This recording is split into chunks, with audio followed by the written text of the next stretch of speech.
Dear friends, എല്ലാവർക്കും PSC പ്രിസത്തിലേക്ക് സ്വാഗതം. ഇന്ന് നമ്മൾ 7ാം ക്ലാസ്സിലെ SCERT സയൻസിൽ നിന്നുള്ള 5ാമത്തെ ചാപ്റ്ററാണ് പഠിക്കാൻ പോകുന്നത്.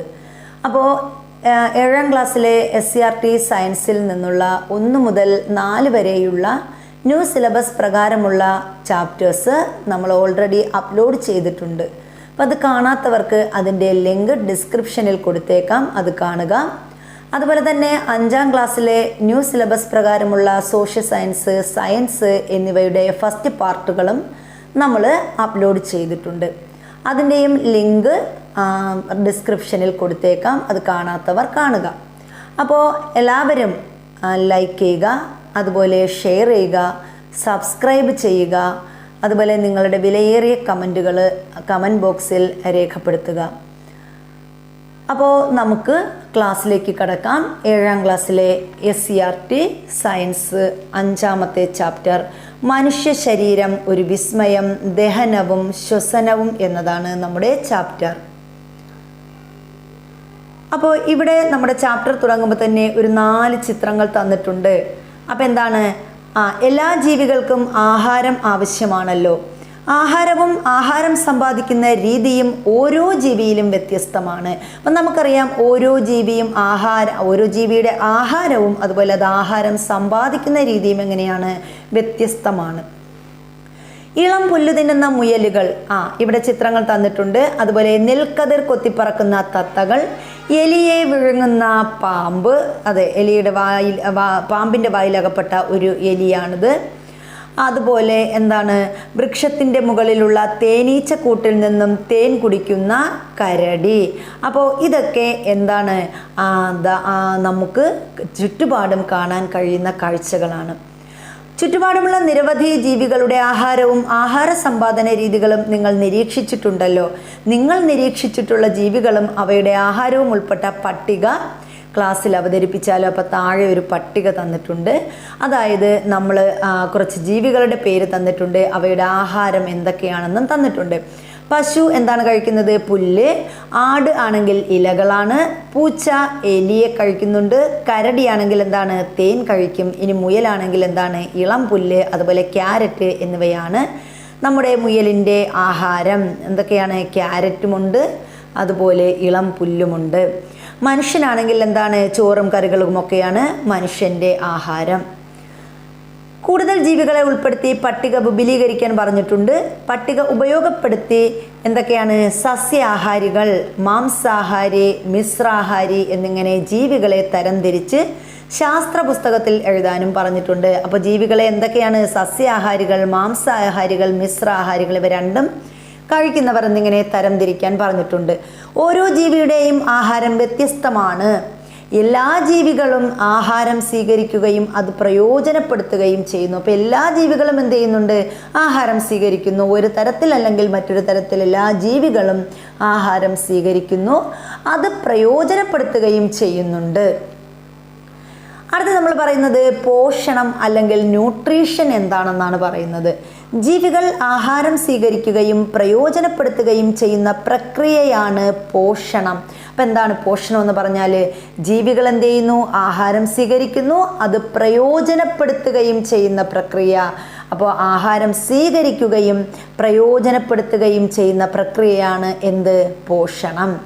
ജീവൽ പ്രവർത്തനങ്ങൾക്ക് ആവശ്യമായ ഊർജം ലഭിക്കുന്നത് ആഹാരത്തിൽ നിന്നാണ്. അപ്പം നമുക്കറിയാം, നമുക്ക് ജീവിക്കുന്നതിന് അല്ലെങ്കിൽ നമ്മുടെ പ്രവർത്തനങ്ങൾക്ക് ആവശ്യമായ ഊർജം ലഭിക്കുന്നത് എവിടെ നിന്നാണ്, ആഹാരത്തിൽ നിന്നാണ്.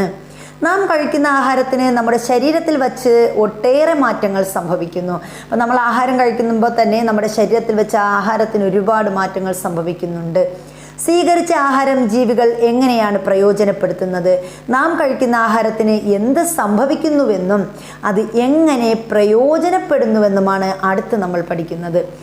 അപ്പോൾ ഇവിടെ പറഞ്ഞിട്ടുണ്ട് ആഹാര സ്വീകരണം. പോഷണത്തിന് 5 ഘട്ടങ്ങളാണുള്ളത്. അപ്പോൾ പോഷണം അല്ലെങ്കിൽ ന്യൂട്രീഷൻ നമ്മൾ പറഞ്ഞു, ആഹാരം സ്വീകരിക്കുകയും അത് പ്രയോജനപ്പെടുത്തുകയും ചെയ്യുന്നതാണ് എന്ത്, പോഷണം എന്ന് പറഞ്ഞു. ഈ പോഷണത്തിന് 5 ഘട്ടങ്ങളുണ്ട്. അതിൻ്റെ ആദ്യ ഘട്ടമാണ് ആഹാര സ്വീകരണം. അപ്പോൾ പോഷണത്തിൻ്റെ ആദ്യ ഘട്ടം ഏതാണ്? ആഹാര സ്വീകരണം. ആഹാരം ആദ്യം എത്തുന്നത് എവിടെയാണെന്ന് നമുക്കറിയാം, അത് വായിലാണ്. വായിൽ വെച്ച് ആഹാരത്തിന് എന്തൊക്കെ മാറ്റങ്ങളാണ് സംഭവിക്കുന്നത്? അപ്പോൾ വായിൽ വെച്ച് എന്ത് ചെയ്യുന്നു? ആഹാരം ഉമിനീരുമായി കലരുന്നു. അതുപോലെ തന്നെ വായിൽ വെച്ചാണ് നമ്മുടെ ദഹനത്തിൻ്റെ ആദ്യഘട്ടം ആരംഭിക്കുന്നത്. ദഹനത്തിൻ്റെ ആദ്യഘട്ടം ആരംഭിക്കുന്നത് എവിടെ വെച്ചിട്ടാണ്? വായിൽ വെച്ചിട്ടാണ്. ചുണ്ട്, നാക്ക്, പല്ല് എന്നിവ ആഹാര സ്വീകരണത്തിൽ എന്ത് പങ്കാണ് നിർവഹിക്കുന്നത്? നിങ്ങൾ ഭക്ഷണം കഴിക്കുമ്പോൾ ഉണ്ടാകുന്ന അനുഭവങ്ങൾ സ്വയം നിരീക്ഷിച്ച് കണ്ടെത്താനും പറഞ്ഞിട്ടുണ്ട്. അപ്പോൾ പല്ലിനെ കുറിച്ചാണ് അടുത്ത് നമ്മൾ പറയാൻ പോകുന്നത്. ആഹാരപദാർത്ഥങ്ങൾ ചവച്ചരയ്ക്കുന്നത് പല്ലുകൾ ഉപയോഗിച്ചാണ്. ആഹാരം കടിച്ചു മുറിക്കുന്നതിനും ചവച്ചരയ്ക്കുന്നതിനും അനുയോജ്യമായ ഘടനയും ക്രമീകരണവുമാണ് പല്ലുകൾക്കുള്ളത്. അപ്പോൾ നമുക്കറിയാം, നമ്മുടെ ആഹാരപദാർത്ഥങ്ങൾ ചവച്ചരയ്ക്കുന്നത് നമ്മൾ എന്തുപയോഗിച്ചാണ്? പല്ലുപയോഗിച്ചാണ്. ആഹാരം കടിച്ചു മുറിക്കുന്നതിനും അതുപോലെ ചവച്ചരയ്ക്കുന്നതിനും അനുയോജ്യമായ ഘടനയും ക്രമീകരണവുമുള്ള പല്ലുകളാണുള്ളത്. അപ്പോൾ ഇവിടെ എന്താണ്, പല്ലിൻ്റെ നെടുകയുള്ള ഛേദം, അതിൻ്റെ ചിത്രമാണ് ഇവിടെ തന്നിരിക്കുന്നത്. അപ്പോൾ ഇതിന് ഏറ്റവും പുറമേയുള്ള ഈ ഭാഗത്തെയാണ് നമ്മൾ എന്തെന്ന് പറയുന്നത്? ഇനാമൽ എന്ന് പറയുന്നത്. ഇനാമലിൻ്റെ പ്രത്യേകത എന്താ? പല്ലിൻ്റെ ഉപരിതല പാളിയാണ് ഇനാമൽ. അപ്പോൾ പല്ലിൻ്റെ ഉപരിതല പാളിയാണ് എന്ത്? ഇനാമൽ. മനുഷ്യ ശരീരത്തിലെ ഏറ്റവും കാഠിന്യമേറിയ പദാർത്ഥം എന്താണ്? പല്ലിൻ്റെ ഇനാമലാണ്. അപ്പം നമ്മുടെ മനുഷ്യ ശരീരത്തിലെ ഏറ്റവും കാഠിന്യമേറിയ പദാർത്ഥം ഏതെന്ന് ചോദിച്ചാൽ ഏതാണ്? അത് പല്ലിൻ്റെ ഇനാമലാണ്. പാൽപ്പല്ലുകളും സ്ഥിരദന്തങ്ങളും. നിങ്ങൾക്ക് ആദ്യമുണ്ടായ പല്ലുകൾ തന്നെയാണോ ഇപ്പോഴും ഉള്ളത്? ഒരു കുഞ്ഞിന് ആദ്യം മുളയ്ക്കുന്ന പല്ലുകൾ തന്നെയാണോ ജീവിതാന്ത്യം വരെ നിലനിൽക്കുന്നത് എന്നും ചോദിച്ചിട്ടുണ്ട്. അപ്പോൾ എന്താണ് പാൽപ്പല്ലുകൾ എന്ന് നോക്കാം. ഇവിടെ പാൽപ്പല്ലുകളുള്ള ഒരു കുട്ടിയുടെ ചിത്രം ഇവിടെ തന്നിട്ടുണ്ട്. ഇത് കണ്ടോ? അപ്പോൾ എന്താണ്? പാൽപ്പല്ലുകളെ കുറിച്ചാണ് നമ്മൾ പഠിക്കുന്നത്. ഏകദേശം 6 മാസം പ്രായമാകുമ്പോഴാണ് കുഞ്ഞുങ്ങൾക്ക് പല്ല് മുളയ്ക്കാൻ തുടങ്ങുന്നത്. അപ്പോൾ കുട്ടികൾക്ക് പല്ല് മുളയ്ക്കുന്നത് ഏകദേശം 6 മാസം പ്രായമാകുമ്പോഴാണ് നമ്മുടെ കുഞ്ഞുങ്ങൾക്ക് എന്ത് മുളയ്ക്കുന്നത്? പല്ല് മുളയ്ക്കാൻ തുടങ്ങുന്നത്. ഈ പല്ലുകൾ പാൽപ്പല്ലുകൾ എന്ന് അറിയപ്പെടുന്നു. അപ്പോൾ ഇങ്ങനെ 6 മാസം ആകുമ്പോൾ മുളയ്ക്കുന്ന പല്ലുകളെയാണ് നമ്മൾ എന്തെന്ന് പറയുന്നത്? പാൽപ്പല്ലുകൾ എന്ന് പറയുന്നത്. മുകളിലും താഴെയുമായി 10 വീതം ആകെ 20 പാൽപ്പല്ലുകളാണ് ഉണ്ടാകുന്നത്.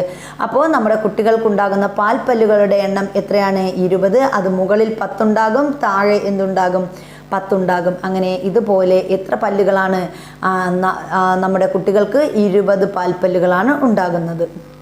ഇനി നമ്മൾ പഠിക്കുന്നത് സ്ഥിരദന്തങ്ങളെ കുറിച്ചാണ്. എന്താണ് സ്ഥിരദന്തങ്ങൾ? പാൽപ്പല്ലുകൾ കൊഴിഞ്ഞു പോയതിന് ശേഷം പിന്നീട് മുളയ്ക്കുന്ന പല്ലുകളാണ് സ്ഥിരദന്തങ്ങൾ. ഇവ പൊട്ടിപ്പോവുകയോ ഇളകിപ്പോകുകയോ ചെയ്താൽ ആ സ്ഥാനത്ത് പകരം പുതിയ പല്ലുകൾ ഉണ്ടാകുന്നില്ല. അപ്പം എന്താണ്? പാൽപ്പല്ലുകൾ കൊഴിഞ്ഞു പോയതിന് ശേഷം എന്ത് ചെയ്യും? മുളയ്ക്കുന്ന പല്ലുകളാണ് നമ്മുടെ സ്ഥിരദന്തങ്ങൾ എന്ന് പറയുന്നത്. സ്ഥിരദന്തങ്ങൾക്കൊരു പ്രത്യേകതയുള്ളത് എന്താണ്?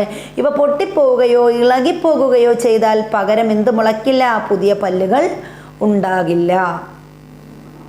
ഇനി ഇവിടെ ഒരു പല്ലിൻ്റെ ചിത്രം തന്നിട്ടുണ്ട്. എന്തൊക്കെയാണ്? നാം കഴിക്കുന്ന എല്ലാ ആഹാരവും ഒരുപോലെയാണോ? അല്ല, നമുക്കറിയാം. ചിലത് കാഠിന്യം കൂടിയതുണ്ട്, ചിലത് മൃദുവായതും ആയിരിക്കും. ഇങ്ങനെ വ്യത്യസ്ത തരത്തിലുള്ള ആഹാര പദാർത്ഥങ്ങൾ കടിച്ചു മുറിക്കാനും ചവച്ചരയ്ക്കാനും നമ്മെ സഹായിക്കുന്നത് എന്താണ്? വിവിധ തരത്തിലുള്ള പല്ലുകളാണ്. മുകളിൽ നൽകിയിരിക്കുന്ന ചിത്രം നിരീക്ഷിച്ച് വിവിധ തരം പല്ലുകളും അവയുടെ സ്ഥാനവും മനസ്സിലാക്കാൻ വേണ്ടി പറഞ്ഞിട്ടുണ്ട്. അപ്പോൾ ഇവിടെ എന്തൊക്കെയാണ്? വിവിധ തരത്തിലുള്ള പല്ലുകളാണ് പറഞ്ഞിരിക്കുന്നത്. ഏതൊക്കെയാണ്? ഇവിടെ ദാണ്ട് ഇത് മുതൽ ഇതുവരെയുള്ള ഈ പല്ലുകളാണ് ചർവണകം എന്ന് പറയുന്നത്. ചർവണകം. ഇനി എന്താണ്? ചർവണകം കഴിഞ്ഞാൽ അടുത്ത് ഇവിടെയുള്ള പല്ല്, അതാണ് അഗ്രചർവണകം. ഇനി എന്താണ്? ഈ കാണുന്ന ഈ പല്ലാണ് കോമ്പല്ല്. ഇനി ഇവിടെ കാണുന്ന ഈ പല്ലുകളെ അതിനെയാണ് നമ്മൾ എന്തെന്ന് പറയുന്നത്? ഉളിപ്പല്ല് എന്ന് പറയുന്നത്. അപ്പോൾ നമ്മുടെ വായിലെ പല്ലുകളെ എങ്ങനെയൊക്കെയാണ്? ചർവണകം, അഗ്രചർവണകം, കോമ്പല്ല്, ഉളിപ്പല്ല് എന്നിങ്ങനെ നമ്മൾ തരംതിരിച്ചിട്ടുണ്ട്. പ്രായപൂർത്തിയായ ഒരാളുടെ വ്യത്യസ്ത തരം പല്ലുകളും അവയുടെ സ്ഥാനവും എണ്ണവും ഉപയോഗവും പട്ടികയിൽ നൽകിയിരിക്കുന്നത് ശ്രദ്ധിക്കുക. അപ്പോൾ ഇവിടെ താഴെ പ്രായപൂർത്തിയായ ഒരാളുടെ പല്ല്, അതിൻ്റെ സ്ഥാനം, അതിൻ്റെ എണ്ണം, അതിൻ്റെ ഉപയോഗം എന്നിവ തന്നിട്ടുണ്ട്. അത് എങ്ങനെയൊക്കെയെന്ന് നമുക്ക് നോക്കാം. ഇനി ഇവിടെ പറഞ്ഞിട്ടുണ്ട് വ്യത്യസ്ത തരം പല്ലുകൾ. അപ്പോൾ വ്യത്യസ്ത തരത്തിലുള്ള പല്ലുകളുണ്ട്. അതിലൊന്നാമത്തെ പല്ലാണ് ഉളിപ്പല്ല് എന്ന് പറയുന്നത്. അപ്പോൾ ഉളിപ്പല്ല് എന്ത് പ്രത്യേകതയാണ്? ഉളിപ്പല്ല് എന്ന് പറയുമ്പോൾ മുൻവശത്ത് മുകളിലും താഴെയുമായി 4 പല്ലുകൾ വീതമാണുള്ളത്. അപ്പോൾ ഉളിപ്പല്ല് എങ്ങനെയാണ്? അതിൻ്റെ സ്ഥാനവും എണ്ണവും ചോദിച്ചാൽ മുൻവശത്ത് മുകളിലും താഴെയുമായി 4 പല്ലുകൾ വീതമാണുള്ളത്. അപ്പോൾ നമ്മുടെ ഉളിപ്പല്ല് എത്ര എണ്ണം ഉണ്ട്? മുൻവശത്ത് മുകളിലും താഴെയുമായി ഇതേപോലെ 4 പല്ലുകളുണ്ട്. 4 പല്ലുകൾ. ഈ 4 പല്ലുകളാണ് എന്തെന്ന് പറയുന്നത്? നമ്മുടെ ഉളിപ്പല്ല് എന്ന് പറയുന്നത്. ഇത് മുകളിൽ 4 ഉണ്ട്, താഴെയും 4 ഉണ്ട്. അങ്ങനെ എത്ര പല്ലുണ്ട്? മൊത്തത്തിൽ 8 പല്ലുകളാണ് നമുക്കുള്ളത്. ഇനി ഇതിൻ്റെ ഉപയോഗം എന്താണ്? ആഹാര വസ്തുക്കൾ കടിച്ച് മുറിക്കാൻ സഹായിക്കുന്നത് ഉളിപ്പല്ലാണ്. ഇപ്പോൾ ഉളി വെച്ചാണ് നമ്മൾ എല്ലാ സാധനങ്ങളും മുറിക്കുന്നതെന്ന് ആലോചിക്കുക. അപ്പോൾ കടിച്ച് മുറിക്കാൻ സഹായിക്കുന്നത് ഉളിപ്പല്ലാണ്. ഇനി രണ്ടാമത് നമ്മൾ പറയുന്നു കോമ്പല്ല്. ഉളിപ്പല്ലുകളുടെ സമീപം ഇരുവശങ്ങളിലും മുകളിലും താഴെയുമായി 2 പല്ലുകൾ വീതമാണ് എന്തുള്ളത്? ഈ കോമ്പല്ല് കാണപ്പെടുന്നത്. അപ്പോൾ നമ്മുടെ ഉളിപ്പല്ലിന് ഏതാണ്? സമീപത്തായിട്ട് ഇരുവശങ്ങളിലും മുകളിലും താഴെയുമായി 2 പല്ലുകൾ വീതം ഉണ്ട്. അതാണ് നമ്മുടെ കോമ്പല്ല് എന്ന് പറയുന്നത്. ഇതിൻ്റെ പ്രത്യേകത എന്താണ്? ആഹാര വസ്തുക്കൾ കടിച്ച് കീറാൻ സഹായിക്കുന്നത് നമ്മുടെ എന്താണ്? കോമ്പല്ലാണ്. ആഹാര വസ്തുക്കൾ കടിച്ച് കീറാൻ സഹായിക്കുന്നു. അപ്പോൾ ഇതാണ് നമ്മുടെ കോമ്പല്ല് എന്ന് പറയുന്നത്. ഈ കാണുന്നതാണ് നമ്മുടെ കോമ്പല്ല് എന്ന് പറയുന്നത്. അപ്പോൾ 2 സൈഡിലും 2 വശത്തും എന്തുണ്ട്? ഓരോ കോമ്പല്ലുണ്ട്. താഴെയും 2, മുകളിലും 2, അങ്ങനെ 4 കോമ്പല്ലാണ് മനുഷ്യനുള്ളത്. ഇനി നമ്മൾ പറയുന്നത് അഗ്രചർവണകമാണ്. കോമ്പല്ലിന് സമീപം ഇരുവശങ്ങളിലും മുകളിലും താഴെയുമായി 4 പല്ലുകൾ വീതം കാണപ്പെടുന്നു. അപ്പോൾ അഗ്രചർവണകത്തിൻ്റെ പ്രത്യേകത എന്താണ്? കോമ്പല്ലിന് സമീപം 2 വശങ്ങളിലായിട്ട് മുകളിലും താഴെയുമായി 4 പല്ലുകൾ വീതം കാണപ്പെടുന്നു. ആഹാര വസ്തുക്കൾ ചവച്ചരയ്ക്കാൻ സഹായിക്കുന്നത് ഏതാണ്? ഈ അഗ്രചർവണകമാണ്. അപ്പോൾ കോമ്പല്ലിനോട് ചേർന്നിരിക്കുന്ന ഒരു പല്ലാണ് ഏതെന്ന് പറയുന്നത്? അഗ്രചർവണകം എന്ന് പറയുന്നത്. ചർവണകം എന്താണ്? ഈ കൊമ്പലിനോട് ചേർന്നിട്ടാണ് ഇരിക്കുന്നത്. ഇവിടെ ഇതിനോട് ചേർന്ന് 2 പല്ലുകളാണ് അഗ്രചർവണകമുള്ളത്. അപ്പോൾ ഇവിടെയും 2, ഇവിടെയും 2 പല്ല് വീതം ഉണ്ട്. അങ്ങനെ ടോട്ടൽ എത്രയാണ്? താഴെ 4, മുകളിൽ 4. അങ്ങനെയാണ് നമ്മുടെ അഗ്രചർവണകം എന്ന് പറയുന്നത്. ഇനി നമ്മൾ പറയുന്നത് ചർവണകം. മുകളിലും താഴെയുമായി 6 പല്ലുകൾ വീതമാണ് നമ്മുടെ ചർവണകം ഉള്ളത്. മുകളിൽ 6, അതുപോലെ താഴെ 6 പല്ല്. അങ്ങനെ എത്രയാണ്? 12 പല്ലുകളാണ് നമ്മുടെ ചർവണകത്തിൽ വരുന്നത്. 12 പല്ലുകളാണ്. 12 പല്ലുകളുണ്ട്. ഇനി എന്താണ് പ്രത്യേകത? ആഹാര വസ്തുക്കൾ ചവച്ചരയ്ക്കാൻ സഹായിക്കുന്നത് ഏതാണ്? ഈ ചർവണകമാണ്. അപ്പോൾ ചർവണകം പ്രധാനമായിട്ടും ഇവിടെ തന്നിട്ടുണ്ട്. എന്താണ് ചർവണകം? ഇവിടെയും 3, ഇവിടെ 3, അതുപോലെ ഇവിടെയും 3, അങ്ങനെ 6. താഴെ 6, മുകളിൽ 6, അങ്ങനെ 12 പല്ലുകളാണ് നമ്മുടെ ചർവണകം. ആഹാര വസ്തുക്കൾ ചവച്ചരയ്ക്കാൻ സഹായിക്കുന്നത് ചർവണകമാണ്. അഗ്രചർവണകം, ചർവണകം എന്നീ വിഭാഗത്തിലുള്ള പല്ലുകളെ പൊതുവെ അണപ്പല്ലുകൾ എന്നും വിളിക്കുന്നു. അപ്പോൾ നമുക്കറിയാം അഗ്രചർവണകം, ചർവണകം എന്നീ വിഭാഗത്തിലുള്ള പല്ലുകളെ നമ്മൾ എന്തെന്നാ വിളിക്കുന്നത്? അണപ്പല്ലുകൾ എന്ന് വിളിക്കുന്നു. നമ്മൾ ചിലരോടൊക്കെ ഇങ്ങനെ സിനിമയിലൊക്കെ കണ്ടിട്ടുണ്ട്, നീ മര്യാദയ്ക്ക് സംസാരിച്ചില്ലെങ്കിൽ നിന്റെ അണപ്പല്ലടിച്ച് ഞാൻ കൊഴിക്കും എന്നൊക്കെ കേട്ടിട്ടില്ലേ? അപ്പം അതാണ് എന്ത്? നമ്മുടെ അഗ്രചർവണകം, ചർവണകം എന്നതാണ് അണപ്പല്ലെന്ന് പറയുന്നത്. പ്രായപൂർത്തിയായ ഒരാൾക്ക് എത്ര പല്ലുകൾ ഉണ്ടാകും? അപ്പം നമുക്കറിയാം പ്രായപൂർത്തിയായ ഒരാളുടെ വായിൽ എത്ര പല്ലുണ്ടാകും? നല്ല സ്വഭാവമാണെങ്കിൽ 32 പല്ലുകളും ഉണ്ടാകും. മാംസാഹാരികളും.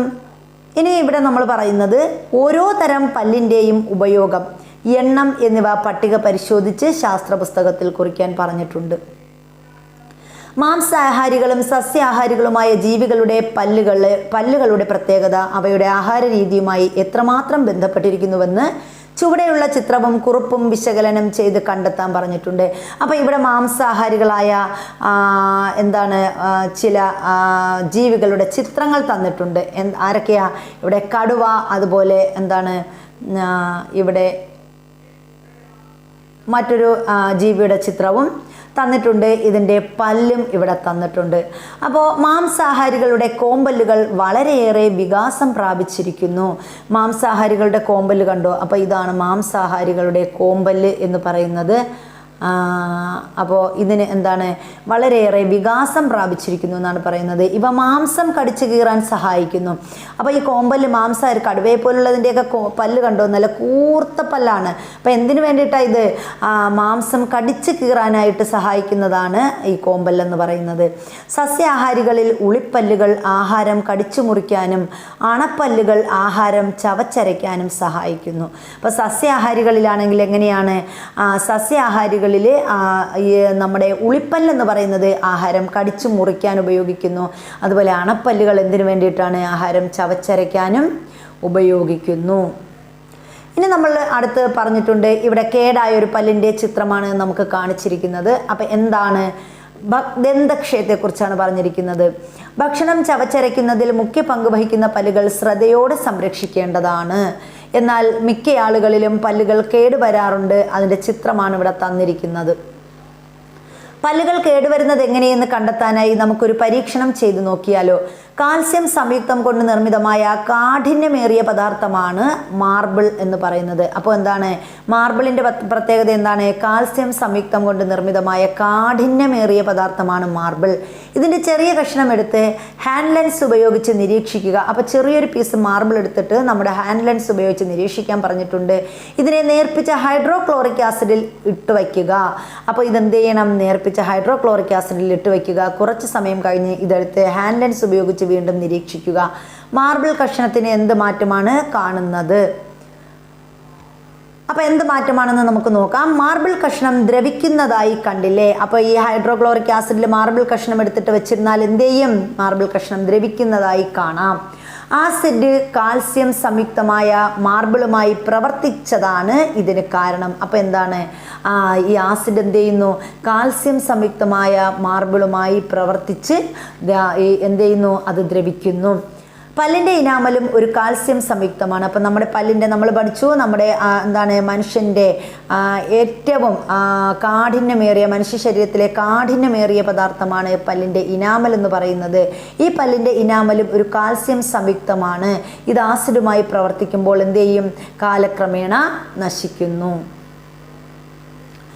ഒരു കുട്ടിയും ദന്ത ഡോക്ടറും തമ്മിലുള്ള സംഭാഷണമാണ് ഇവിടെ തന്നിരിക്കുന്നത്. അപ്പോൾ ഒരു കുട്ടി ഡോക്ടർ, എൻ്റെ ചേച്ചിയുടെ ചില പല്ലുകൾ കേടുവന്നതായി കാണുന്നു, എന്താണ് ഇതിന് കാരണമെന്ന് ചോദിക്കുന്നു. അപ്പോൾ ഡോക്ടർ മറുപടി പറയുന്നത്? ആഹാരം കഴിച്ചതിന് ശേഷം വായ ശരിയായി വൃത്തിയാക്കിയില്ലെങ്കിൽ ആഹാരത്തിൻ്റെ അവശിഷ്ടങ്ങൾ പല്ലുകൾക്കിടയിൽ പറ്റിപ്പിടിച്ചിരിക്കും.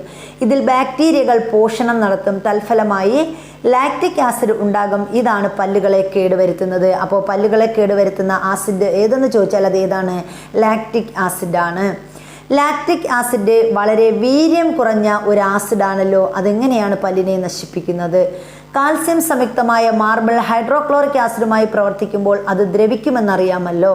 അതുപോലെ കാൽസ്യം സംയുക്തമായ ഇനാമലും നമ്മുടെ ലാക്റ്റിക് ആസിഡുമായി പ്രവർത്തിച്ച് എന്ത് സംഭവിക്കുന്നു? പല്ലിനെ ദ്രവിപ്പിക്കുന്നു. ദീർഘകാലം കൊണ്ടാണ് ഈ പ്രവർത്തനം നടക്കുന്നത്. അപ്പോൾ വളരെ പെട്ടെന്നൊന്നുമല്ല, ദീർഘകാലം കൊണ്ടാണ് നമ്മുടെ ഈ ലാക്റ്റിക് ആസിഡ് നമ്മുടെ പല്ലുമായി പ്രവർത്തിച്ച് പല്ല് ദ്രവിക്കുന്നത്. ഞാൻ രാത്രിയിൽ പല്ല് നന്നായി വൃത്തിയാക്കും, എന്നാൽ ചിലപ്പോൾ മധുര പലഹാരങ്ങൾ കഴിച്ചിട്ട് വായ കഴുകാതെ കിടന്നുറങ്ങാറുമുണ്ട്. അതുകൊണ്ട് എന്തെങ്കിലും കുഴപ്പമുണ്ടോ ഡോക്ടർ എന്നും കുട്ടി ചോദിക്കുന്നുണ്ട്. അപ്പോൾ ഏത് ആഹാരം കഴിച്ചാലും വായ നന്നായി വൃത്തിയാക്കണം. പ്രത്യേകിച്ച് മധുരമുള്ള ആഹാര വസ്തുക്കൾ. അവ ബാക്ടീരിയകളുടെ പ്രവർത്തനത്തെ വേഗത്തിലാക്കുന്നു. രാവിലെ ഭക്ഷണത്തിന് മുമ്പും രാത്രിയിൽ ഭക്ഷണത്തിന് ശേഷവും ബ്രഷ് ഉപയോഗിച്ച് പല്ല് വൃത്തിയാക്കണം. കൂടാതെ ഓരോ തവണയും ഭക്ഷണശേഷം വായ വൃത്തിയാക്കുകയും വേണമെന്ന് ഡോക്ടർ മറുപടി പറയുന്നുണ്ട്. ഇനി കുറേ കാര്യങ്ങൾ ഇപ്പോഴാണ് മനസ്സിലായത്. ഈ കാര്യങ്ങൾ ഞാൻ പാലിക്കും. കൂട്ടുകാരോടും വീട്ടിലുള്ളവരോടും ഇവ തീർച്ചയായും പങ്കുവെക്കുമെന്നും ആ കുട്ടി പറയുന്നുണ്ട്. ഇനി എന്താണ്, ദന്ത സംരക്ഷണം സംബന്ധിച്ച് കൂടുതൽ കാര്യങ്ങൾ അറിയാൻ നിങ്ങൾ ആഗ്രഹിക്കുന്നില്ലേ? അപ്പോൾ അതിനായിട്ട് എന്ത് ചെയ്യുക, ദന്ത ഡോക്ടറുമായി ഒരു അഭിമുഖം നടത്താനൊക്കെ പറഞ്ഞിട്ടുണ്ട്. അത് കുട്ടികൾക്കുള്ള വർക്കാണ്. ഇനി നമ്മൾ പറയുന്നത് എന്താണ്, ഇവിടെ നാക്ക് ആണ് അടുത്ത് നമ്മൾ പഠിക്കാൻ പോകുന്നത്. നാവിൻ്റെ കാര്യങ്ങളെക്കുറിച്ചാണ്. രുചി അറിയാൻ നാക്കിലെ സ്വാദുമുകുളങ്ങൾ നമ്മെ സഹായിക്കുന്നു എന്ന് നിങ്ങൾ മുൻ ക്ലാസ്സിൽ പഠിച്ചിട്ടുണ്ടല്ലോ. അപ്പോൾ രുചി അറിയാൻ സഹായിക്കുന്ന നാക്കിലെ സ്വാദുമുകുളങ്ങളാണ് നമ്മെ രുചി അറിയാൻ സഹായിക്കുന്നത്. നാക്കിൻ്റെ മറ്റ് ധർമ്മങ്ങൾ എന്തൊക്കെയാണ്? അപ്പം നാക്കിൻ്റെ മറ്റ് ധർമ്മങ്ങൾ സ്വാദ് രുചി അറിയുക മാത്രമാണോ നാക്കിനുള്ളത്? അല്ല. പിന്നെന്തൊക്കെയാണ്? വിഴുങ്ങാൻ സഹായിക്കുന്നു, പല്ലുകൾക്ക് ചവച്ചരയ്ക്കാൻ പാകത്തിന് ആഹാരത്തെ വായ്ക്കുള്ളിൽ ചലിപ്പിക്കുന്നു. ഇതൊക്കെ ആരുടെ ധർമ്മങ്ങളാണ്? നാവിൻ്റെ ധർമ്മങ്ങളാണ്. അപ്പം നാവ് എന്തിനൊക്കെ സഹായിക്കുന്നു? ഭക്ഷണം വിഴുങ്ങാൻ സഹായിക്കുന്നു, അതുപോലെ പല്ലുകൾക്ക് ചവച്ചരയ്ക്കാൻ പാകത്തിന് ആഹാരത്തെ വായ്ക്കുള്ളിൽ ചലിപ്പിക്കുന്നതുമൊക്കെ ആരാണ്? നമ്മുടെ നാവാണ്. വായിൽ ഉമിനീരുണ്ടല്ലോ, ദഹനപ്രക്രിയയിൽ ഉമിനീരും പ്രധാന പങ്ക് വഹിക്കുന്നുണ്ട്. അപ്പം നമ്മുടെ വായിൽ എപ്പോഴും നമുക്കറിയാം എപ്പോഴും എന്തുണ്ടാ? ഉമിനീരുണ്ട്. അപ്പം ഈ ഉമിനീരിൻ്റെ പ്രത്യേകത എന്താ? ദഹനപ്രക്രിയയിൽ ഉമിനീര് വളരെ പ്രധാനപ്പെട്ട ഒരു പങ്കാണ് വഹിക്കുന്നത്. എവിടെയാണ് ഉമിനീരിൻ്റെ ഉൽപ്പാദനം നടക്കുന്നതെന്ന് ചിത്രം നിരീക്ഷിച്ച് മനസ്സിലാക്കാൻ പറഞ്ഞിട്ടുണ്ട്. അപ്പോൾ നമ്മുടെ ഉമിനീർ ഗ്രന്ഥികൾ എന്ന് പറയുന്നത് ഇവിടെയാണ്. നമ്മുടെ ഉമിനീർ ഗ്രന്ഥികൾ, ഇതാണ് ഉമിനീർ ഗ്രന്ഥി എന്ന് പറയുന്നത്. ഇനി ആഹാരം അന്നപഥത്തിലൂടെ, അന്നനാളത്തിൻ്റെ പടമാണ് ഇവിടെ തന്നിരിക്കുന്നത്. അപ്പോൾ വായിൽ വച്ച് ചവച്ചരയ്ക്കപ്പെടുന്ന ആഹാരം പിന്നീട് ദഹന വ്യവസ്ഥയുടെ ഏത് ഭാഗത്താണ് എത്തിച്ചേരുന്നതെന്ന് ചിത്രം നിരീക്ഷിച്ച് മനസ്സിലാക്കാൻ പറഞ്ഞിട്ടുണ്ട്. അപ്പോൾ നമുക്ക് ആഹാരത്തോടൊപ്പം ഒരു യാത്ര പോയാലോ? വായിൽ നിന്ന് ആഹാരം ആദ്യം എത്തുന്നത് എവിടെയാണ്? വായ്ക്കുള്ളിൽ വച്ച് ചവച്ചരയ്ക്കപ്പെട്ട ആഹാരം അന്നനാളത്തിലൂടെ ആമാശയത്തിലെത്തുന്നു. അപ്പം നമ്മുടെ ആഹാരം നമ്മൾ ആദ്യം വായിൽ വെച്ച് ചവയ്ക്കുന്നു. ഇങ്ങനെ ചവച്ചരയ്ക്കപ്പെട്ട ആഹാരം എവിടെയാണ്? ഈ കണ്ട അന്നനാളത്തിലൂടെ എവിടെ എത്തിച്ചേരുന്നു? നമ്മുടെ ആമാശയത്തിൽ എത്തിച്ചേരുന്നു.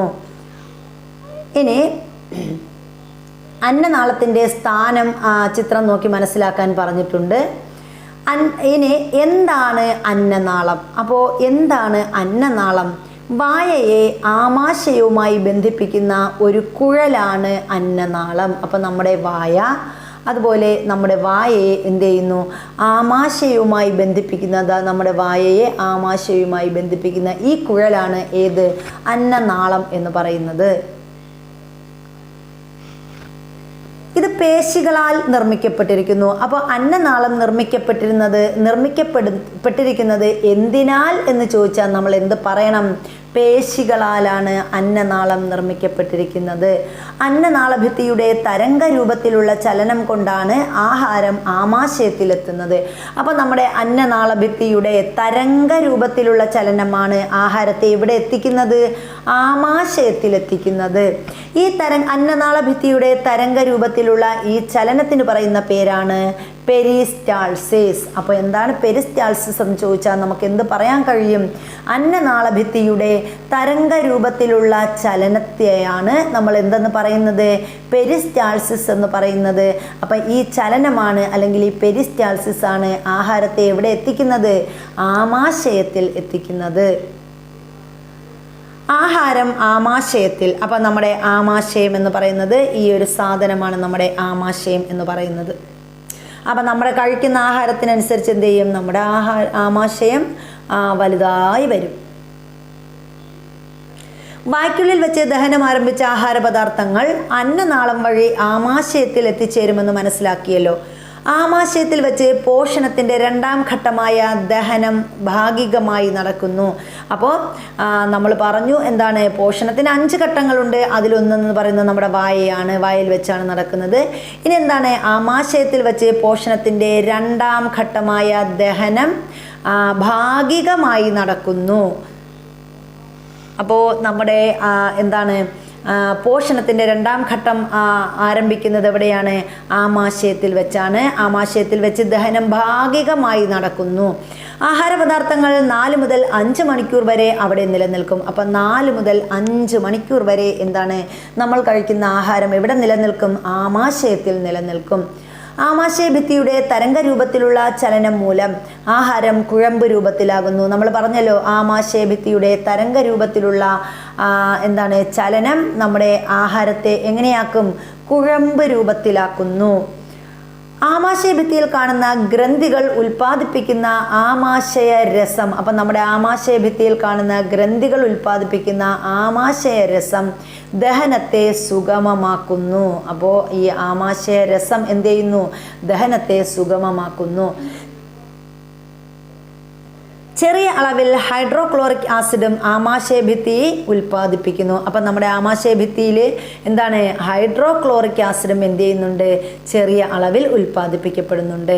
ഇത് മാംസ്യത്തിൻ്റെ ദഹനത്തെ സഹായിക്കുകയും രോഗാണുക്കളെ നശിപ്പിക്കുകയും ചെയ്യുന്നു. അപ്പോൾ ഇങ്ങനെയും ഒരു ചോദ്യം ചോദിക്കാം. നമ്മുടെ ആമാശയഭിത്തിയിലെ മാംസ്യത്തിൻ്റെ ദഹനത്തെ സഹായിക്കുകയും രോഗാണുക്കളെ നശിപ്പിക്കുകയും ചെയ്യുന്നത് എന്താണ് എന്ന് ചോദിച്ചാൽ ഇതെന്താണ്? ഹൈഡ്രോക്ലോറിക് ആസിഡാണ്. ആമാശയത്തിൽ വെച്ച് ഭാഗികമായി ദഹിച്ച ആഹാരത്തിൻ്റെ തുടർന്നുള്ള യാത്ര എങ്ങോട്ടാണ്? അടുത്ത് നമ്മൾ എവിടേക്കാണ് പോകുന്നത്? ചെറുകുടലിലേക്കാണ്. ഇനി ആഹാരം ചെറുകുടലിൽ എങ്ങനെയാണെന്നാണ് നമ്മൾ നോക്കുന്നത്. ആഹാരം ചെറുകുടലിൽ. അപ്പം നമ്മുടെ ചെറുകുടലിൻ്റെ ചിത്രം അതിമനോഹരമായിട്ട് ഇവിടെ തന്നിട്ടുണ്ട്. അപ്പോൾ ആഹാരം ചെറുകുടലിൽ എങ്ങനെയാണ്? മനുഷ്യൻ്റെ ചെറുകുടലിന് 5 മുതൽ 6 മീറ്റർ വരെ നീളമുണ്ട്. മനുഷ്യൻ്റെ ചെറുകുടലിന് എത്ര മീറ്റർ മുതൽ എത്ര മീറ്റർ വരെ നീളമുണ്ട്? 5 മീറ്റർ മുതൽ 6 മീറ്റർ വരെ നീളമുണ്ട് നമ്മുടെ ചെറുകുടലിന്. പോഷണത്തിൻ്റെ രണ്ടാമത്തെ ഘട്ടമായ ദഹനം പൂർത്തിയാകുന്നതും പോഷക ഘടകങ്ങളുടെ ആഗിരണം നടക്കുന്നതും എവിടെ വെച്ചാണ്? നമ്മുടെ ചെറുകുടലിൽ വെച്ചാണ്. ചെറുകുടലിൻ്റെ ആദ്യ ഭാഗത്ത് വച്ച് കരൾ ഉൽപ്പാദിപ്പിക്കുന്ന പിത്തരസവും ആഗ്നേയ ഗ്രന്ഥി ഉൽപ്പാദിപ്പിക്കുന്ന ആഗ്നേയരസവും ഭാഗികമായി ദഹിച്ച ആഹാരവുമായി കലർന്ന് ദഹനം പൂർണ്ണമാകുന്നു. അപ്പം എങ്ങനെയാണ് നമ്മുടെ ദഹനം പൂർണ്ണമാകുന്നത്? എങ്ങനെയൊക്കെയാണ്? അപ്പം നമ്മൾ പറഞ്ഞു നമ്മുടെ ചെറുകുടലിന് എത്ര മീറ്റർ? 5 മുതൽ 6 മീറ്റർ വരെ നീളമുണ്ടെന്ന് പറഞ്ഞു. പോഷണത്തിൻ്റെ രണ്ടാം ഘട്ടമായ ദഹനം പൂർത്തിയാകുന്നതും അതുപോലെ പോഷക ഘടകങ്ങളുടെ ആഗിരണം നടക്കുന്നതും എവിടെ വെച്ചിട്ടാണ്? ചെറുകുടലിൽ വെച്ചാണ്. അപ്പോൾ ചെറുകുടലിൻ്റെ ആദ്യ ഭാഗത്ത് വെച്ച് കരൾ ഉൽപ്പാദിപ്പിക്കുന്ന പിത്തരസവും ആഗ്നേയ ഗ്രന്ഥി ഉൽപ്പാദിപ്പിക്കുന്ന ആഗ്നേയ രസവും എന്ത് ചെയ്യുന്നു? ഭാഗികമായി ദഹിച്ച ആഹാരവുമായി കലർന്ന് നമ്മുടെ എന്ത് പൂർത്തിയാകുന്നു? ദഹനം പൂർത്തിയാകുന്നു. അപ്പോൾ ഇവിടെ കരളിൻ്റെ ചിത്രം തന്നിട്ടുണ്ട്, അതുപോലെ ആഗ്നേയ ഗ്രന്ഥിയുടെയും ചിത്രം തന്നിട്ടുണ്ട്. ആഹാരത്തിലെ പോഷക ഘടകങ്ങൾ എങ്ങനെയാണ് രക്തത്തിലേക്ക് ആഗിരണം ചെയ്യപ്പെടുന്നത്? അപ്പോൾ നമ്മൾ പറഞ്ഞു, ഇനി ഈ പോഷക ഘടകങ്ങൾ രക്തത്തിലേക്ക് ആഗിരണം ചെയ്യപ്പെടുന്നത് എങ്ങനെയാണെന്ന് നോക്കാം. ചെറുകുടലിൻ്റെ ഭിത്തിയിൽ കാണുന്ന വിരലുകൾ പോലെയുള്ള സൂക്ഷ്മങ്ങളായ ഭാഗങ്ങളാണ് വില്ലസുകൾ. അപ്പോൾ നമ്മുടെ ചെറുകുടലിൻ്റെ ഭിത്തിയിൽ കാണുന്ന വിരൽ പോലെയുള്ള സൂക്ഷ്മ ഭാഗങ്ങളെയാണ് നമ്മൾ എന്തെന്ന് പറയുന്നത്? വില്ലസുകൾ എന്ന് പറയുന്നത്. PSCയുടെ വളരെയേറെ ഒരുപാട് നാൾ ചോദിച്ചിട്ടുള്ള PYQ ആണ് ഈ വില്ലസുകളുടെ ചോദ്യം എന്ന് പറയുന്നത്. അപ്പോൾ ചെറുകുടലിൻ്റെ ഭിത്തിയിൽ കാണുന്ന വിരൽ പോലുള്ള സൂക്ഷ്മങ്ങളായ ഭാഗം ഏതാണ്? അതാണ് വില്ലസുകൾ. ഇവയിലൂടെയാണ് നാം കഴിക്കുന്ന ആഹാരത്തിലെ പോഷക ഘടകങ്ങൾ രക്തത്തിലേക്ക് ആഗിരണം ചെയ്യപ്പെടുന്നത്. അപ്പോൾ ഇങ്ങനെയൊരു ചോദ്യം ചോദിക്കാം. നാം കഴിക്കുന്ന ആഹാരത്തിലെ പോഷക ഘടകങ്ങൾ രക്തത്തിലേക്ക് ആഗിരണം ചെയ്യപ്പെടുന്നത് ഏത് വഴിയാണ്? ഈ വില്ലസുകളിലൂടെയാണ്. ഇതാണ് പോഷണത്തിൻ്റെ മൂന്നാം ഘട്ടം എന്ന് പറയുന്നത്. അപ്പോൾ പോഷണത്തിൻ്റെ മൂന്നാം ഘട്ടം നമ്മൾ പഠിച്ചു.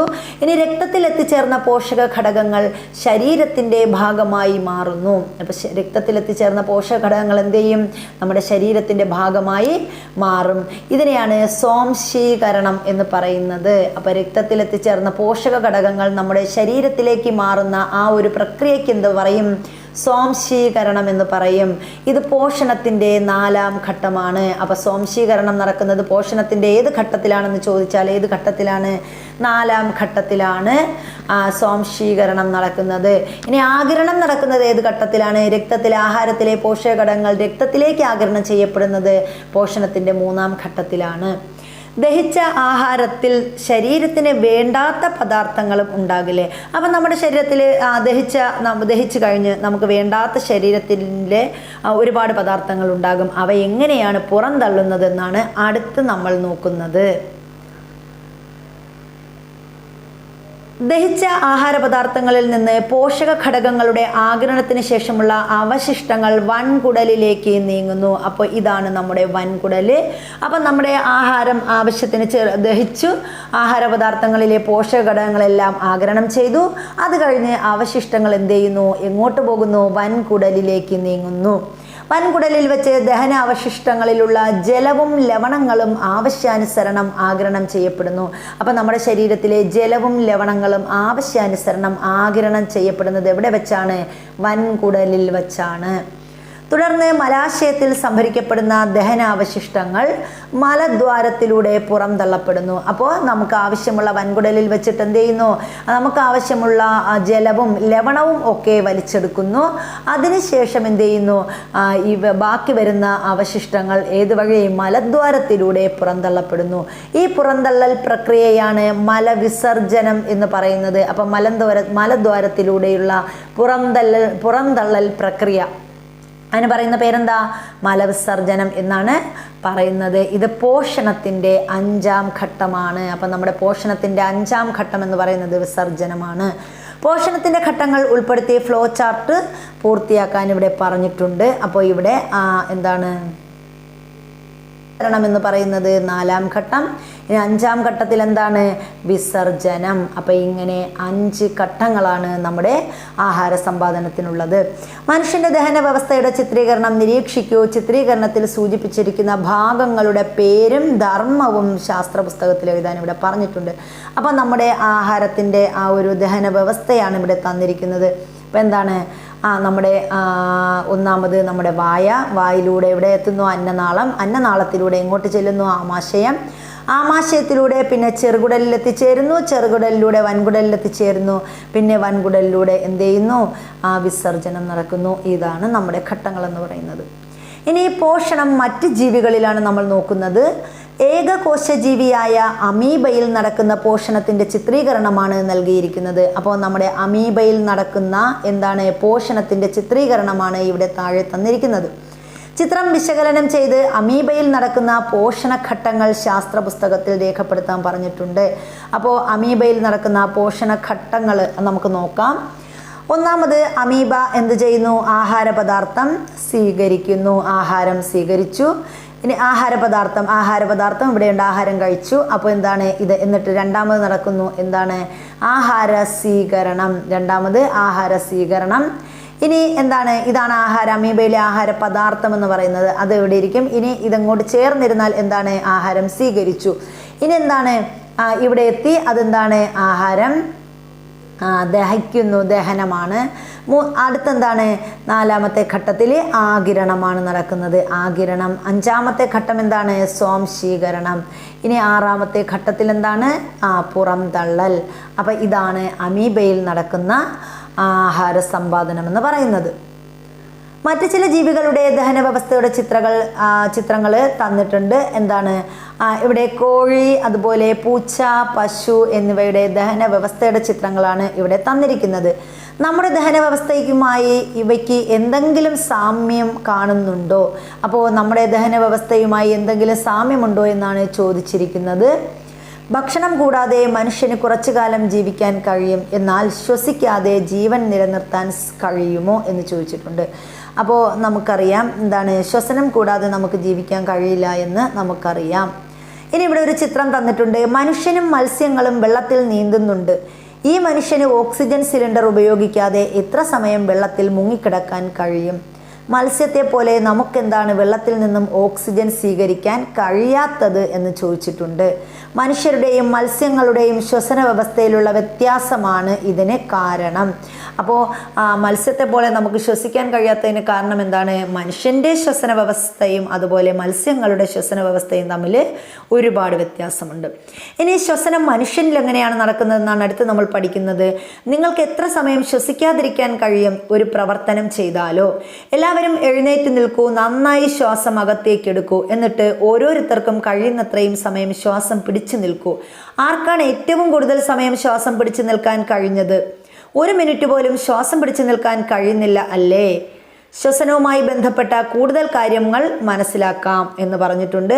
ഓരോരുത്തരും നെഞ്ചിൽ കൈ അമർത്തിപ്പിടിച്ച് ശക്തിയായി ശ്വാസം എടുക്കുകയും പുറത്തുവിടുകയും ചെയ്യൂ. നിങ്ങളുടെ ശരീരത്തിന് അനുഭവപ്പെടുന്ന മാറ്റങ്ങൾ എന്തൊക്കെയാണ്? വായു അകത്തേക്കും പുറത്തേക്കും പോകുന്നത് അനുഭവപ്പെടുന്നില്ലേ?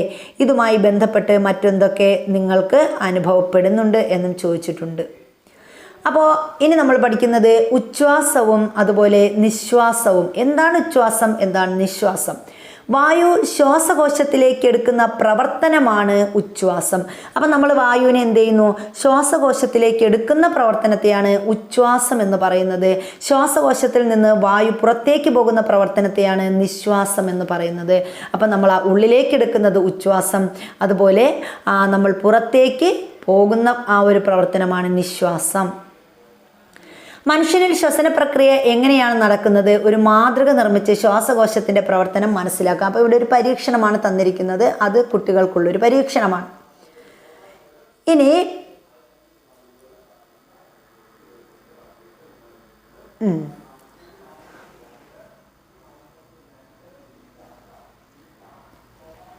മനുഷ്യൻ്റെ ശ്വാസകോശങ്ങൾ സ്ഥിതി ചെയ്യുന്ന നെഞ്ചിനകത്തെ അറയാണ് ഔരസാശയം എന്ന് പറയുന്നത്. അപ്പോൾ ഇവിടെ തന്നിട്ടുണ്ട് എന്താണ് നമ്മുടെ മനുഷ്യൻ്റെ ശ്വാസകോശങ്ങൾ സ്ഥിതി ചെയ്യുന്ന നെഞ്ചിനകത്തെ അറയെയാണ് നമ്മൾ ഔരസാശയം എന്ന് പറയുന്നത്. അതിന് താഴെയുള്ള ഭാഗമാണ് ഉദരാശയം. അപ്പോൾ ശ്വാസകോശങ്ങൾ സ്ഥിതി ചെയ്യുന്ന നെഞ്ചിനകത്തെ അറയെ നമ്മൾ എന്തെന്ന് പറയും? ഔരസാശയം എന്ന് പറയും. ഔരസാശയത്തിന് താഴെയുള്ള ഭാഗമാണ് ഉദരാശയം. ഇവ വേർതിരിക്കുന്ന പേശി നിർമ്മിതമായ ഭിത്തിയാണ് ഡയഫ്രം എന്ന് പറയുന്നത്. ഇത് അല്പം മേലോട്ട് വളഞ്ഞാണ് ഇരിക്കുന്നത്. ഇതിന് കമാന ആകൃതിയാണുള്ളത്. നിങ്ങൾ നിർമ്മിച്ച ശ്വാസകോശ മാതൃകയിൽ കുപ്പിയുടെ അടിഭാഗത്ത്, അപ്പോൾ ഇതൊരു പരീക്ഷണത്തിൻ്റെ ഭാഗമായി പറഞ്ഞിരിക്കുന്നതാണ്. അപ്പോൾ എന്താ നമുക്കൊന്നുകൂടി നോക്കാം. അപ്പോൾ ഇവിടെ എന്താണ്? മനുഷ്യൻ്റെ ശ്വാസകോശങ്ങൾ സ്ഥിതി ചെയ്യുന്ന നെഞ്ചിനകത്തെ അറയാണ് ഏതെന്ന് പറയുന്നത്?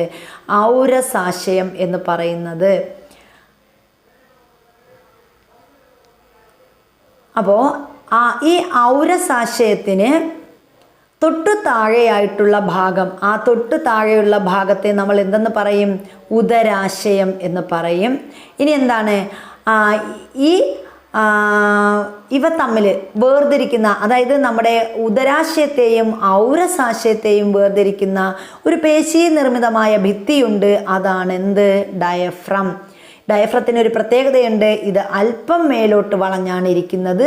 ആ ഡയഫ്രത്തിൻ്റെ ആകൃതി എന്താണ്? അതിന് കമാന ആകൃതിയാണ്. ഉച്ഛ്വാസവും നിശ്വാസവും നടക്കുമ്പോൾ ഡയഫ്രത്തിന് എന്ത് മാറ്റമാണ് ഉണ്ടാകുന്നത്? ഉച്ഛ്വാസ സമയത്താണോ നിശ്വാസ സമയത്താണോ ഔരസാശയത്തിൻ്റെ വ്യാപ്തി കൂടുന്നത് എന്നും ചോദിച്ചിട്ടുണ്ട്. അപ്പോൾ ഉച്ഛ്വാസ സമയത്ത് ഡയഫ്രം ചുരുങ്ങുകയും വളവ് അല്പം നിവരുകയും ചെയ്യുന്നു. അപ്പം നമ്മൾ ഉച്ഛ്വസിക്കുമ്പോൾ, അതായത് ശ്വാസം അകത്തേക്ക് എടുക്കുന്നതാണ് നമ്മൾ ഉച്ഛ്വാസം എന്ന് പറയുന്നത്. നമ്മൾ ഉച്ഛ്വസിക്കുമ്പോൾ എന്ത് ചെയ്യുന്നു? ഡയഫ്രം ചുരുങ്ങുകയും വളവ് അല്പം നിവരുകയും ചെയ്യുന്നു. അതിനാൽ ഔരസാശയത്തിൻ്റെ വ്യാപ്തി വർദ്ധിക്കുന്നു. അപ്പോൾ ഉച്ഛ്വസിക്കുന്ന സമയത്ത് എന്ത് സംഭവിക്കും?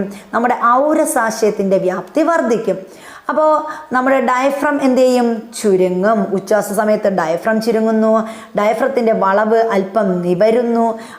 അതുപോലെ തന്നെ ഔരസാശയത്തിൻ്റെ വ്യാപ്തി എന്ത് ചെയ്യുന്നു? വർദ്ധിക്കുന്നു.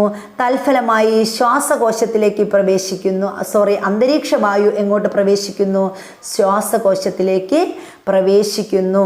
അങ്ങനെ നമ്മുടെ ശ്വാസകോശം എന്ത് ചെയ്യും? വികസിക്കുന്നു. അപ്പം നമ്മുടെ വായു അകത്തേക്ക്, ഉച്ഛ്വാസ വായുവിൽ നമ്മുടെ ശ്വാസകോശം എന്ത് ചെയ്യുന്നു? വികസിക്കുന്നു. നിശ്വാസ സമയത്ത് ഡയഫ്രം പൂർവ്വസ്ഥിതിയിലാകുന്നു. അപ്പം നിശ്വസിക്കുമ്പോൾ എന്താണ്? ഡയഫ്രം പൂർവ്വസ്ഥിതിയിലാകുന്നു.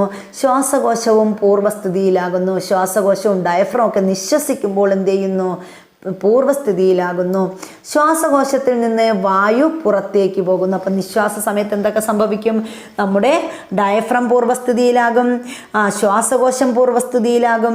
ശ്വാസകോശത്തിൽ നിന്ന് വായു എവിടെ പോകും? പുറത്തേക്ക് പോകും. ഇതാണ് നിശ്വാസത്തിൽ സംഭവിക്കുന്നത്. ഇനി ശ്വസന പദത്തെക്കുറിച്ചാണ് നമ്മൾ പറയുന്നത്. നാസ്വാദ്വാരത്തിലൂടെ അകത്ത് കടക്കുന്ന വായു ശ്വാസകോശങ്ങളിലെ വായു അറയിലെത്തുന്നു.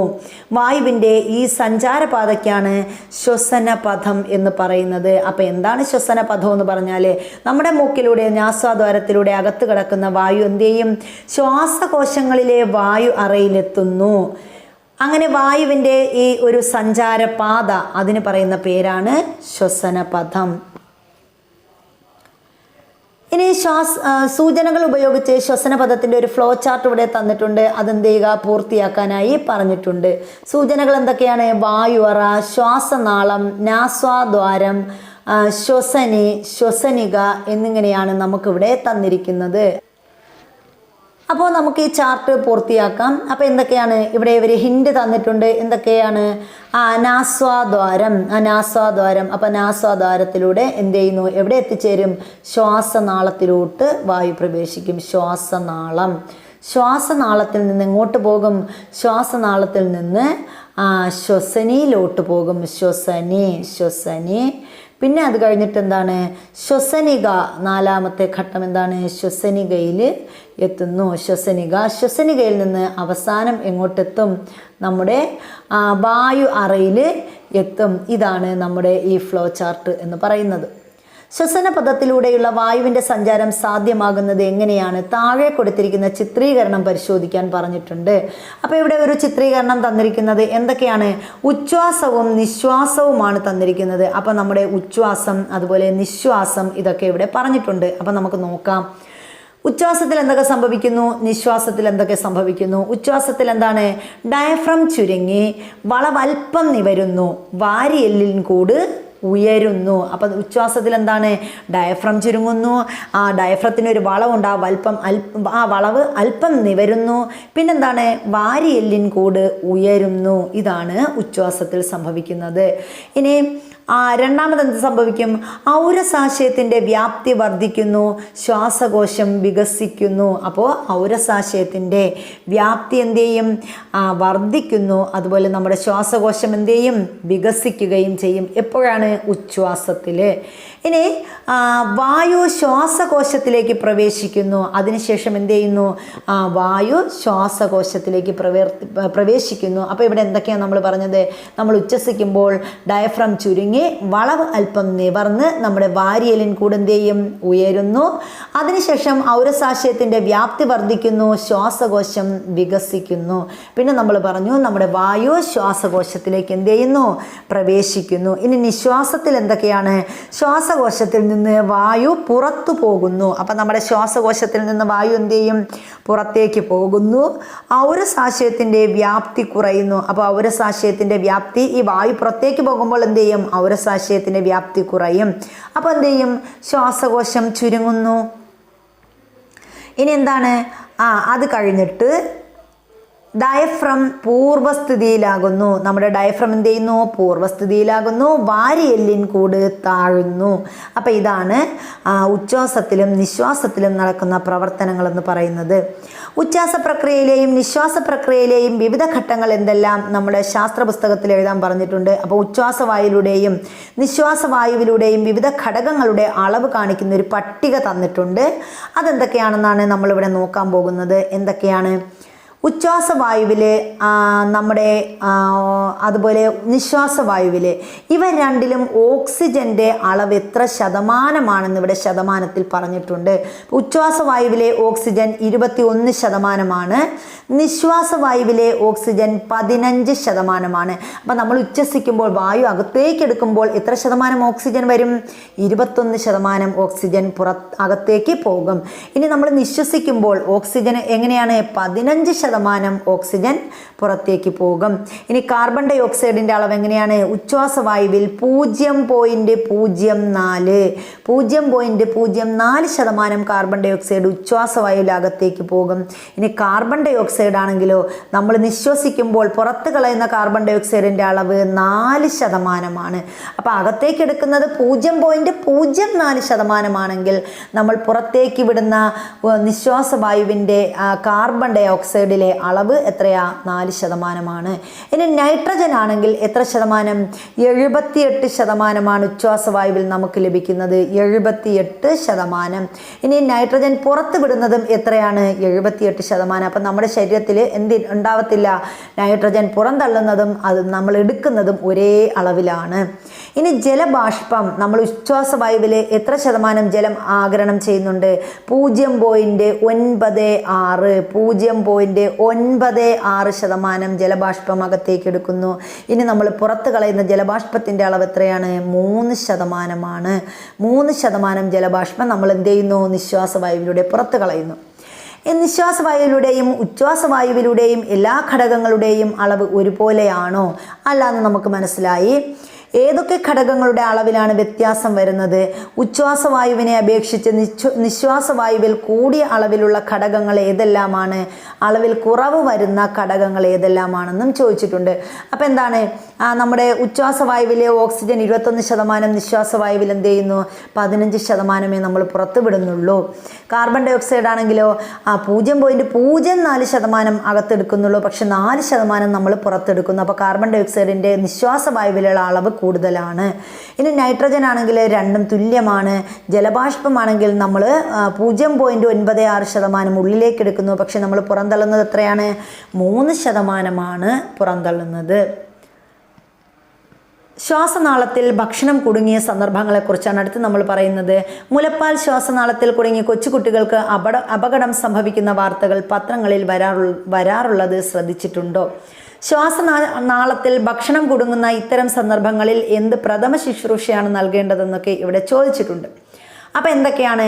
ശ്വാസനാളത്തിൽ ഭക്ഷണം കുടുങ്ങിയാൽ ആ വ്യക്തിയോട് ശക്തിയായി ചുമയ്ക്കാൻ ആവശ്യപ്പെടണം. അപ്പം നമ്മുടെ ശ്വാസനാളത്തിൽ ഭക്ഷണം കുടുങ്ങിയാൽ എന്ത് ചെയ്യണം? ശക്തിയായി നമ്മൾ ചുമയ്ക്കുക. അപ്പോൾ എന്ത് ചെയ്യും? ചുമയുടെ ശക്തിയിൽ ആഹാരവസ്തു പുറന്തള്ളപ്പെടും.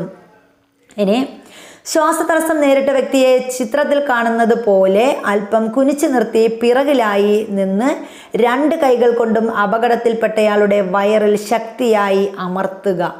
ആവശ്യമെങ്കിൽ ഏതാനും തവണ ഇത് ആവർത്തിക്കാം. അപ്പോൾ ഈ കൊച്ചുകുട്ടികൾക്ക് ഒക്കെ മുലപ്പാൽ ഇങ്ങനെ കയറുമ്പോൾ ശ്വാസനാളത്തിൽ കുടുങ്ങുമ്പോൾ നമ്മൾ എന്ത് ചെയ്യാറുണ്ട്? ഇതുപോലെ ചെയ്യാറുണ്ട്. ചെറിയ കുട്ടികളാണെങ്കിൽ ചിത്രത്തിൽ കാണുന്നത് പോലെ കമഴ്ത്തിപ്പിടിച്ച് തോളലുകൾക്കിടയിലായി ശക്തിയായി തട്ടണം. ആവശ്യമെങ്കിൽ വൈദ്യസഹായം ലഭ്യമാക്കണമെന്നും പറഞ്ഞിട്ടുണ്ട്. ഇനി പുകവലിയും ആരോഗ്യ പ്രശ്നങ്ങളുമാണ് നമ്മൾ നോക്കുന്നത്. പുകവലി ശ്വാസകോശത്തിൻ്റെ പ്രവർത്തനങ്ങളെ തകരാറിലാക്കും. പുകയിൽ അടങ്ങിയ കരിയും ടാറും മറ്റു വിഷപദാർത്ഥങ്ങളും ശ്വാസകോശത്തിൽ തങ്ങി നിൽക്കും. ഇത് നിലയ്ക്കാത്ത ചുമയ്ക്ക് കാരണമാകും. പുകയിലയിൽ ക്യാൻസറിന് കാരണമാകുന്ന രാസവസ്തുക്കൾ അടങ്ങിയിട്ടുണ്ട്. ഇനി ശ്വസനത്തിലെ വൈവിധ്യം എന്താണെന്നാണ് നമ്മൾ നോക്കുന്നത്. നഗ്നനേത്രം കൊണ്ട് കാണാൻ കഴിയാത്ത ഒരു ജലജീവിയാണ് എന്ത്? പാരമീസിയം. അപ്പോൾ പാരമീസിയത്തെ നമുക്ക് നഗ്നനേത്രം കണ്ട് കാണാൻ കഴിയില്ല, ഇതൊരു ജലജീവിയാണ്. ഏതെന്ന് പറയുന്നത്? പാരമീസിയം എന്ന് പറയുന്നത്. ഏകകോശജീവിയായ ഇവയിൽ എങ്ങനെയാണ് വാതക വിനിമയം നടക്കുന്നത്? അപ്പോൾ പാരമീസിയം എന്ന് പറയുന്നത് ഒരു ഏകകോശജീവിയാണ്, ഒരു ജലജീവിയാണ്. ഇതിൽ വാതക വിനിമയം നടക്കുന്നത് എങ്ങനെയെന്നാണ് നമ്മൾ നോക്കുന്നത്. അപ്പോൾ പാരമീസിയം എങ്ങനെയാണ്? ഇതാണ് പാരമീസിയത്തിൻ്റെ കോശസ്തരം എന്ന് പറയുന്നത്. ഈ കാണുന്ന ഇതാണ്, ഒരു ചെരുപ്പിൻ്റെ ആകൃതിയിലുള്ളതാണ് പാരമീസിയം. ഇതാണ് അതിൻ്റെ കോശസ്തരം. ഇനി ഇവിടെയാണ് ഇത് കാർബൺ ഡൈ ഓക്സൈഡ്, അതുപോലെ ഇവിടെ ഓക്സിജൻ ഒക്കെ ഉണ്ട്. ചുറ്റുമുള്ള ജലത്തിൽ ലയിച്ചു ചേർന്ന ഓക്സിജനെ പാരമീസിയം കോശസ്തരം വഴി സ്വീകരിക്കുകയും കാർബൺ ഡൈ ഓക്സൈഡ് പുറന്തള്ളുകയും ചെയ്യുന്നു. അപ്പോൾ ഇവിടെ എന്താ സംഭവിക്കുന്നത്? ഈ ചുറ്റുപാടും ലയിച്ചു ചേർന്ന ഓക്സിജനെ എന്ത് ചെയ്യുന്നു? സ്വീകരിക്കുന്നു. അതിനുശേഷം എന്ത് ചെയ്യുന്നു? കാർബൺ ഡൈ ഓക്സൈഡ് പുറംതള്ളുന്നു. കോശസ്തരം വഴിയാണ് ഓക്സിജൻ അകത്തോട്ട് എടുക്കുന്നത്? നമ്മുടെ പാരമീസിയം അകത്തോട്ട് സ്വീകരിക്കുന്നത്. അതുപോലെ കാർബൺ ഡൈ ഓക്സൈഡ് എന്ത് ചെയ്യുന്നു? പുറംതള്ളുകയും ചെയ്യുന്നു. ചുവടെ നൽകിയിരിക്കുന്ന ചിത്രങ്ങൾ നിരീക്ഷിച്ച് ജന്തുക്കളിലെ ശ്വസന വൈവിധ്യം മനസ്സിലാക്കാൻ പറഞ്ഞിട്ടുണ്ട്. അപ്പോൾ ശ്വസനത്തിലെ വൈവിധ്യങ്ങൾ ഇവിടെ തന്നിട്ടുണ്ട്. എന്തൊക്കെയാണ്? മണ്ണിര അതുപോലെ ജീവികൾ ശ്വസനത്തിന് സഹായിക്കുന്ന ഭാഗം. അപ്പോൾ ഇവിടെ ഒരുപാട് ജീവികളുടെ തന്നിട്ടുണ്ട്. ഏതൊക്കെയാണെന്ന് നമുക്ക് നോക്കാം. മണ്ണിരയിൽ എന്താണ് ശ്വസനത്തിന് സഹായിക്കുന്ന ഭാഗം? അതിൻ്റെ ഈർപ്പമുള്ള ത്വക്കാണ്. അപ്പം മണ്ണിര ശ്വസിക്കുന്നത് എന്തുപയോഗിച്ചാണ്? അതിൻ്റെ ഈർപ്പമുള്ള ത്വക്കാണ് മണ്ണിരയെ ശ്വസനത്തിന് സഹായിക്കുന്ന ഭാഗം. ഇനി മത്സ്യത്തിലാണെങ്കിൽ എന്താണ്? ശകുലങ്ങൾ അല്ലെങ്കിൽ ചെകുളപ്പൂക്കൾ എന്ന് പറയുന്നത് ഇതാണ് ചെകുളപ്പൂക്കൾ. ഇതാണ് ചെകുളപ്പൂക്കൾ. ഈ ശകുലങ്ങൾ അല്ലെങ്കിൽ ചെകുളപ്പൂക്കളാണ് എന്ത് ചെയ്യുന്നത്? ശകുലങ്ങളാണ് മത്സ്യത്തിന് എന്ത് ചെയ്യാൻ സഹായിക്കുന്നത്? ശ്വസനത്തിന് സഹായിക്കുന്നത്. അപ്പോൾ മത്സ്യമാണെങ്കിൽ അവിടെ എന്താണ്? ചെകുളപ്പൂക്കൾ. മണ്ണിരയാണെങ്കിലോ ഈർപ്പമുള്ള ത്വക്ക്. ഇനി തവളയിലാണെങ്കിൽ എന്താണ്? തവള കരയിലായിരിക്കുമ്പോൾ ശ്വാസകോശവും വെള്ളത്തിലായിരിക്കുമ്പോൾ ഈർപ്പമുള്ള ത്വക്കുമാണ് ശ്വസിക്കാൻ ഉപയോഗിക്കുന്നത്. അപ്പോൾ എന്തൊക്കെയാണ്? തവളയിൽ കരയിലാണെങ്കിൽ അത് ശ്വാസകോശം വെച്ച് ശ്വസിക്കും. ഇനി വെള്ളത്തിലാണെങ്കിൽ എന്താണ്? ഈർപ്പമുള്ള ത്വക്കാണ് ശ്വസിക്കാൻ വേണ്ടി ഉപയോഗിക്കുന്നത്. ഇനി ചിലന്തിയിൽ എന്താണ്? ബുക്ക് ലങ്സ് എന്ന് പറയുന്ന സാധനമാണ് ചിലന്തിയുടെ ശ്വസനത്തിന് സഹായിക്കുന്നത്. അപ്പോൾ ശ്വസനത്തിന് ചിലന്തിക്കാണെങ്കിൽ ബുക്ക് ലങ്സ് ആണ്. ഇനി എന്താണ് ശ്വസനം? ജീവികൾ അവയുടെ പരിസരത്ത് നിന്നും ഓക്സിജൻ സ്വീകരിക്കുകയും കാർബൺ ഡൈ ഓക്സൈഡ് പുറന്തള്ളുകയും ചെയ്യുന്ന പ്രക്രിയയ്ക്കാണ് നമ്മൾ എന്തെന്ന് പറയുന്നത്? ശ്വസനം എന്ന് പറയുന്നത്. അപ്പോൾ ജീവികൾ എന്ത് ചെയ്യുന്നു? നമ്മുടെ പരിസരത്ത് നിന്ന് ഓക്സിജൻ സ്വീകരിക്കുന്നു. എന്ത് പുറന്തള്ളുന്നു? കാർബൺ ഡൈ ഓക്സൈഡ് പുറന്തള്ളുന്നു. ഈ ഒരു പ്രക്രിയയ്ക്ക് പറയുന്ന പേരാണ് ശ്വസനം. ചുവടെ നൽകിയിരിക്കുന്ന കുറിപ്പ് വായിച്ച് തന്നിരിക്കുന്ന ചോദ്യങ്ങൾക്ക് ഉത്തരം കണ്ടെത്താൻ പറഞ്ഞിട്ടുണ്ട്. സസ്യങ്ങളുടെ ശ്വസനം എങ്ങനെയാണ്? ജന്തുക്കളെ പോലെ സസ്യങ്ങളും അന്തരീക്ഷത്തിൽ നിന്ന് ഓക്സിജൻ സ്വീകരിക്കുകയും കാർബൺ ഡൈ ഓക്സൈഡ് പുറന്തള്ളുകയും ചെയ്യുന്നു. ഇലകളിലും ഇളം കാണ്ഡങ്ങളിലും കാണപ്പെടുന്ന സൂക്ഷ്മ സുഷിരങ്ങളായ ആസ്യരന്ധ്രങ്ങൾ വഴിയാണ് ഈ വാതക വിനിമയം നടക്കുന്നത്. അപ്പോൾ സസ്യങ്ങളിൽ ശ്വസനം നടക്കുന്നത് ആസ്യരന്ധ്രങ്ങൾ വഴിയാണ്. അപ്പോൾ ഇതാണ് സസ്യങ്ങൾ വാതക വിനിമയം നടക്കുന്നത്. അപ്പോൾ സസ്യങ്ങളിൽ വാതക വിനിമയം നടക്കുന്നത് ഏത് വഴിയാണ്? സസ്യങ്ങളുടെ എവിടെയാണ്? ഇലകളിലും ഇളം കാണ്ഡങ്ങളിലും കാണപ്പെടുന്ന സൂക്ഷ്മ സുഷിരങ്ങളായ ആസ്യരന്ധ്രങ്ങൾ വഴിയാണ് സസ്യങ്ങൾ എന്ത് ചെയ്യുന്നത്? വാതക വിനിമയം നടത്തുന്നത്.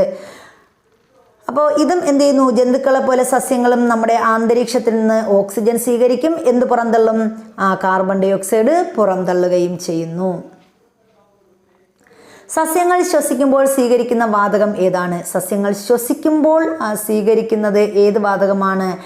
അത് ഓക്സിജനാണ്. സസ്യങ്ങൾ ശ്വസിക്കുമ്പോൾ എന്താണ്? ഓക്സിജനാണ് സ്വീകരിക്കുന്നത്. Oxygen O2. അപ്പോൾ സസ്യങ്ങൾ ശ്വസിക്കുന്നത് ഓക്സിജൻ ഉപയോഗിച്ച്. ഇനി സസ്യങ്ങൾ ശ്വസിക്കുമ്പോൾ പുറത്തുവിടുന്ന വാതകം ഏതാണ്? സസ്യങ്ങൾ ശ്വസിക്കുമ്പോൾ പുറത്തുവിടുന്നത് കാർബൺ ഡൈ ഓക്സൈഡാണ്. കാർബൺ ഡൈ ഓക്സൈഡ് പുറത്തു വരുന്നു, ഓക്സിജൻ ഉള്ളിലേക്ക് എടുക്കുന്നു. സസ്യങ്ങളിൽ വാതക വിനിമയം നടക്കുന്നത് എവിടെയാണ്? ആസ്യരന്ധ്രത്തിലാണ് വാതക വിനിമയം നടക്കുന്നത്.